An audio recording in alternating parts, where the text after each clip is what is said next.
At the dawn of the 20th century, the Osage Nation elders buried a ceremonial pipe, mourning the loss of their traditions as their descendants became absorbed into white American society. Every year, the land of their Oklahoma reservation bursts into bloom during the flower moon, a time when nature seems to come alive. But in 1919, something even more astonishing was discovered: oil gushing from the ground, making the Osage one of the wealthiest tribes in America. But this newfound wealth came with a terrible price. Despite owning the mineral rights to their land, the Osage were deemed incompetent by the government. Full and half-blood members of the tribe were forced to rely on white legal guardians to manage their fortunes, and the wolves were circling.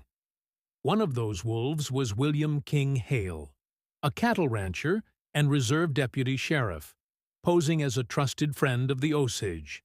But beneath his benevolent exterior lay a sinister plan. Ernest Burkhart, Hale's nephew, had just returned from World War I and soon fell under his uncle's influence. Ernest and his brother Byron committed robberies against the Osage, and soon Ernest was drawn into a deadly scheme.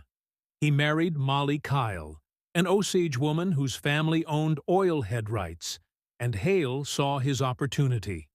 The more of Molly's family that died, the more head rights would pass to Ernest. Molly's family started dying under mysterious circumstances. First her sister Minnie, then another sister, Anna. Molly's mother, Lizzie, knew something was terribly wrong and blamed the white settlers for the deaths. As tensions rose, the Osage feared they would suffer a fate like that of the black residents of Tulsa, who were massacred in 1921. Hale's greed knew no bounds, and he manipulated Ernest into arranging more murders, including that of Molly's first husband, Henry Roan. Even as Molly's health deteriorated due to poisoned insulin, Hale pressed Ernest to continue.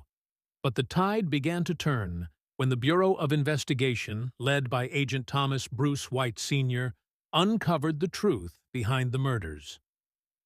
White's team unraveled Hale's conspiracy, and Ernest, broken by guilt and illness, finally confessed. The trial revealed the horrifying extent of the crimes, but justice was bittersweet. While Hale and Ernest were sentenced to life in prison, they were eventually paroled, despite the Osage's protests.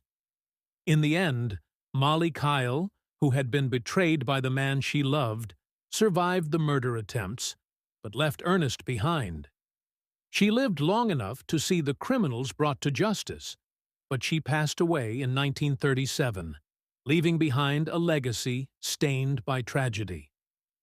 The story of the Osage murders is a dark chapter in American history, but the Osage people's spirit endures.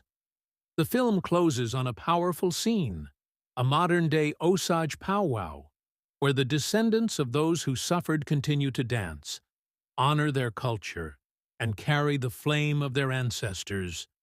If you're moved by this story, hit that subscribe button for more deep dives into hidden histories and true crime sagas. Stay with us as we uncover the secrets they tried to bury.